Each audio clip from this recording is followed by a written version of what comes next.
থেকে যেটা জানানো হচ্ছে যে তারা নির্বাচন কমিশনে এই নিয়ে অভিযোগ জানাতে চলেছে। এই মুহূর্তে রাসবিহারীর কংগ্রেস প্রার্থী আশুতোষ চট্টোপাধ্যায় টেলিফোনে রয়েছেন আমাদের সঙ্গে। আশুতোষ, বহরমপুরের ছবি আমরা দেখাচ্ছি, অধীর চৌধুরীর প্রচার চলছিল এবং সেই সময় একেবারে উত্তেজনা শুধু নয়, ধস্তাধস্তির মতন পরিস্থিতি পুলিশ এবং কেন্দ্রীয় বাহিনী থাকা সত্ত্বেও। আর এই নিয়ে তৃণমূল যেটা অভিযোগ করছে যে অধীর চৌধুরী বাইরে থেকে দুষ্কৃতীদের এনে শান্তি শৃঙ্খলা নষ্ট করার চেষ্টা করছে। দেখুন, প্রথম কথা আপনাদের জানিয়ে রাখি যে কংগ্রেস প্রার্থী অধীর রঞ্জন চৌধুরী বহরমপুরে ব্যাপক মার্জিনে জিতবে এবং এই ভয় তৃণমূল আগে থেকেই পাচ্ছে। তাই তৃণমূলকে সব রকম অসাধু প্রক্রিয়া ব্যবহার করে তাদের যে ধ্বজ সেটাকে তুলে রাখার চেষ্টা করছে, কিন্তু হবে না। মানুষ তৃণমূলের সাথে নেই এবং শুধু সেখানে নয়, যেখানে যেখানে কংগ্রেস সক্রিয়, সেটা বহরমপুর হোক রাসবিহারী হোক, সেখানে বাধা দেওয়ার সম্পূর্ণ চেষ্টা চলছে এবং আমরা জানি এগুলো। আমরা শুধু বলছি নির্বাচন কমিশন কি করছে, এই মুহূর্তে নির্বাচন কমিশনের কি ভূমিকা। কেউ অ্যারেস্ট হয়েছে তৃণমূলের এবং তৃণমূলের গুন্ডা বাহিনী 21 নম্বর ওয়ার্ডে ঘুরে বেড়াচ্ছে। শুধু সেটা নয়, বহরমপুর জুড়ে তারা বাইরে থেকে লোক আনছে। কেন বাইরে থেকে কংগ্রেসকে লোক আনতে হয় না, গুন্ডা বাহিনী তৃণমূলের সঙ্গে থাকে এবং এই আন্ডারস্ট্যান্ডিং করেই এই তৃণমূল কংগ্রেস সমস্ত জায়গায় এরকম ডিস্টারবেন্স এবং নৈরাজ্য তৈরি করার চেষ্টা করছে, যেটা অত্যন্ত দুর্ভাগ্যজনক। বাংলার মানুষ দেখছে। ধন্যবাদ আশুতোষ।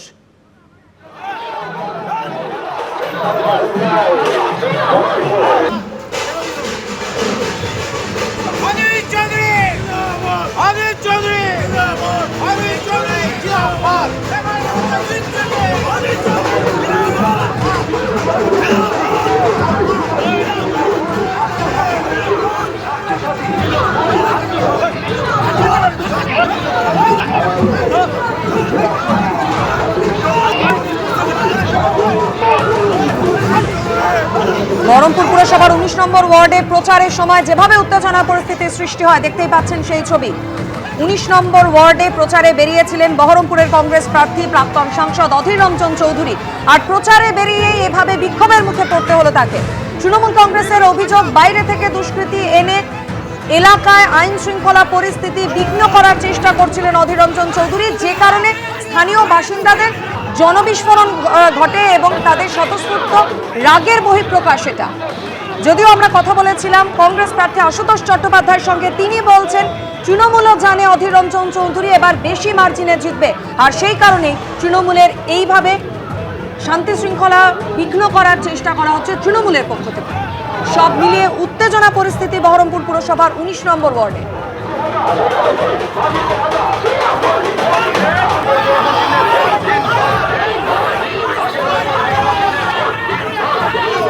এই ঘটনার পর তৃণমূলের কি প্রতিক্রিয়া শোনাবো। আজকে হঠাৎ করেই দেখছি বাইরে থেকে কিছু লোকজন গুন্ডা বাহিনী নিয়ে এসে কংগ্রেসের প্রার্থী এই এলাকায় র্যালি করছিল। তো স্বাভাবিক, নির্বাচনের সময় র্যালি সবাই করতে পারে। তো ওনার সাথে যে সেন্ট্রাল বাহিনী আছে, সে যেভাবে বন্দুকের বাড়ি বন্দুক নিয়ে মানুষকে ভয় দেখালো, সেটাই আমাদের কাছে একটা, উনি ভাবছেন যে ওনার হারিয়ে যাওয়া মাটি, বহরমপুরে আতঙ্কিত করা মাটি, সাধারণ মানুষ কিন্তু অধীর চৌধুরীকে গো ব্যাক বলেছে। এটা আমাদের খুব ভালো লেগেছে। বহরমপুরে একেবারে ধুন্ধুমার পরিস্থিতি বাঁধলো যখন অধীর চৌধুরী তিনি প্রচারে যান। 19 নম্বর ওয়ার্ডে পৌঁছতেই প্রচারের সময় উত্তেজনা তৈরি হয়, একেবারে দুপক্ষের মধ্যে স্লোগান যুদ্ধ এবং তারপরে দেখা যায় যে দুপক্ষের কর্মী সমর্থকদের মধ্যে ধস্তাধস্তি শুরু হয়ে যায়। পুলিশ সেখানে রয়েছে এবং তাদের মধ্যে একেবারে ধাক্কাধাক্কি, পুলিশকে পর্যন্ত ধাক্কা মারা হচ্ছে। ছবিতে একেবারে স্পষ্ট ধরা পড়েছে। ইতিমধ্যেই তৃণমূলের তরফ থেকে অভিযোগ, অন্যদিকে কংগ্রেসের তরফ থেকে অভিযোগ, পাল্টা অভিযোগ রয়েছে। কংগ্রেস অভিযোগ করছে, অধীর চৌধুরী তার অভিযোগ যে তৃণমূলের তরফ থেকে বাইরে থেকে গুন্ডা এনে এই ধরনের ঘটনা ঘটানো হচ্ছে।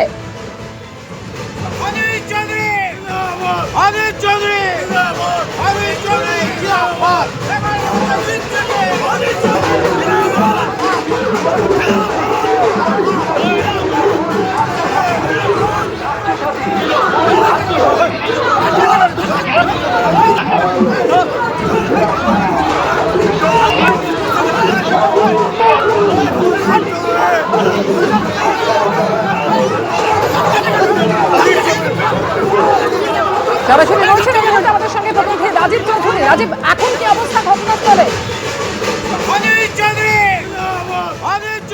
এখন পরিস্থিতি নিয়ন্ত্রণে আছে, তোমাকে দেখানোর চেষ্টা করছি। এখন এই মুহূর্তে অধীর চৌধুরীর যে কনভয়, আমরা যারা এই সামনে দিয়ে রাস্তাতে আসে, এই যে গলি, এই সামনের গলি, এই যে সামনের গলি দিয়ে যখন তৃণমূলের মিছিল যাচ্ছিল তখন এইখানেই একেবারে ধস্তাধস্তি পরিস্থিতি হয়। আমরা এই মুহূর্তে পেয়ে গেছি ওই 19 নম্বর ওয়ার্ডের তৃণমূল কাউন্সিলর বিশ্বদেব কর্মকার এবং তার কাছে আচ্ছা বিশ্বদেব বাবু, অধীর চৌধুরীর তো এখানে নির্ধারিত কর্মসূচি ছিল, আপনারা বাধা দিলেন কেন? এটাই তো ভুল প্রচার আপনাদের।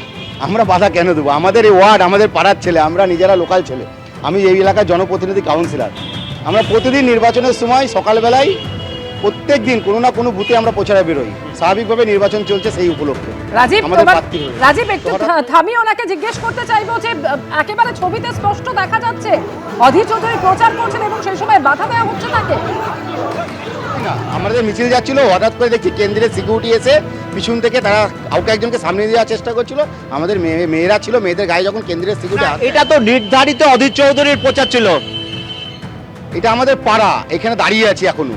কংগ্রেসের একজনকে বলুন না পাড়াতে এসে যাবে, বাইরে থেকে মস্তান নিয়ে এসে 2-4টে ক্যাডার নিয়ে এসে যদি ভাবে যে হারিয়ে যাওয়া মাটি ফিরে পাবো, ভুল করবে। আমরা তৃণমূল কংগ্রেস আজকে মমতা ব্যানার্জি, অভিষেক ব্যানার্জির নেতৃত্বে সারা বাংলার সাথে বহরমপুর, মুর্শিদাবাদ জেলাও শক্তিশালী ঘাঁটিতে পরিণত। অধীর চৌধুরীর পক্ষ থেকে অভিযোগ করাচ্ছে আপনারা পরিকল্পিতভাবে বাধা দিচ্ছেন তার প্রচারে। উনি এত বড় লিডার নয় এখন, উনি প্রাক্তন হয়ে গেছে যে ওনাকে বাধা দেওয়ার চেষ্টা করব। এলাকার মানুষ বাধা দেবে। আগামী দিন যে যে পাড়ায় যাবে মানুষ প্রতিরোধ করবে। মেয়েরা প্রশ্ন করছে যে লকডাউনের সময় আপনি কোথায় ছিলেন? এখানে তো বহরমপুরে 19 নম্বর ওয়ার্ডে আজ সকালে যে উত্তেজনা সৃষ্টি হয়েছিল, অধীর রঞ্জন চৌধুরী বহরমপুরের কংগ্রেস প্রার্থী, তিনি প্রচারে বেরোতেই এভাবে বিক্ষোভের মুখে পড়তে হয় তাকে।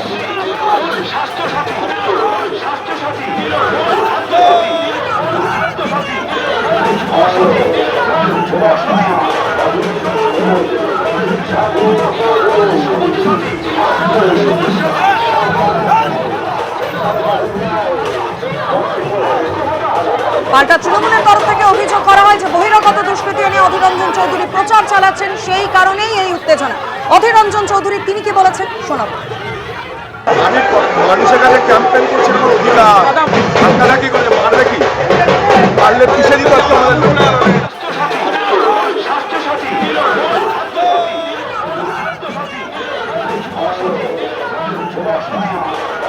আমি মানুষের কাছে ক্যাম্পেইন করছি আমার অধিকার। আপনারা কি করে মারবে? কি পারলে পিছিয়ে দিতে হচ্ছে আমাদের। এবিপি আনন্দ, এগিয়ে থাকে, এগিয়ে রাখে।